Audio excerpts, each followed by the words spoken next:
What's happening on the road, however, isn't necessarily happening in the skies. Airfare prices remain elevated despite jet fuel prices dropping slightly recently. Back in May, a gallon stood north of $4, for example. Average ticket currently at $366 for U.S.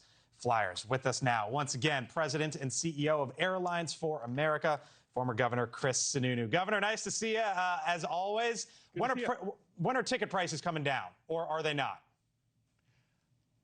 Probably no time soon, right? So unfortunately, when you get on an airplane, the pilot doesn't like put his credit card out and like swipe it through the machine. It doesn't quite work like cars at a pump, because the way airlines buy their fuel, they're in 12 or 18-month contracts. There are floats there. And if you remember, when the crisis first started, prices didn't budge on your ticket for at least 60 to close to 90 days. It wasn't until they were losing billions of dollars, they were eating all that cost, and then finally it was kind of revealed that this was going to go a lot longer. The Iran issue was going to go a lot longer than people had anticipated. So we saw the prices go up, and prices have went up about 20, 30%.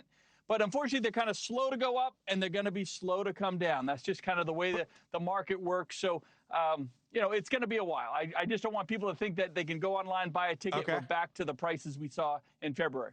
So I want to put that other graphic back up if we can. U.S. jet fuel prices and what's happened as it relates to jet fuel costs. If we can get back to that, because here's why I want to show it, Governor.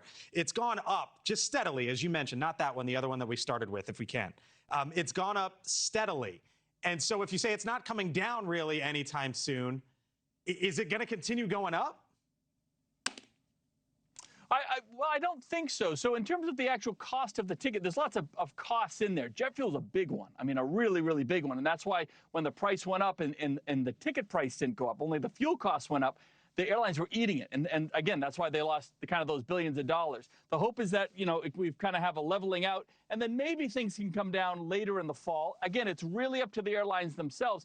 I think what you will see, though, what a lot of people forget is the airlines, in terms of, so they didn't have to raise ticket prices, they pulled a lot of routes offline, routes that maybe weren't full flights, or they were losing. Are those coming back? I think yes, and what we are seeing is a lot of those airlines are putting those routes back in. Maybe just instead of one flight from Wichita to Dallas, they're back to the 2 or 3 flights. And I'm just using that as an example. Okay. So a lot of those kind of smaller tier routes that weren't as profitable, those will come back online first. Make sure that there's stability. I mean, you know, you noted an hour or two ago, we have you know, the Iran crisis kind of fired up again a little bit. So, you know, just because the price drops short term for a couple of days. Yeah, so what does that mean? What do the airlines need to see? A long-term stability, right? There's still a lot of risk in the mix. And what they're really looking for is long-term stability. And while the price may come down, you still have supply chain issues, especially in Europe. Doesn't affect us as much here. U.S. is still very much a domestic producer, but we do fly to Europe. Or if you're sending a package, FedEx or UPS, those guys are filling up more often in Europe. So those supply chain issues hit the entire airline industry a little more significantly, and that's not quite stable yet. So like any market, it's great to see numbers go down for a couple of days, but it's really just a couple of days, and airlines are not likely to move their prices just based on that. Chris Sununu is the president and CEO of Airlines for America, the major trade group involved with all of this. Always nice to see you, Governor. Appreciate it. Good to see you, buddy. Keep flying. Thank you for watching. Subscribe below and download our NewsNation app right now on your phone, and you will get fact-based, unbiased news for all Americans.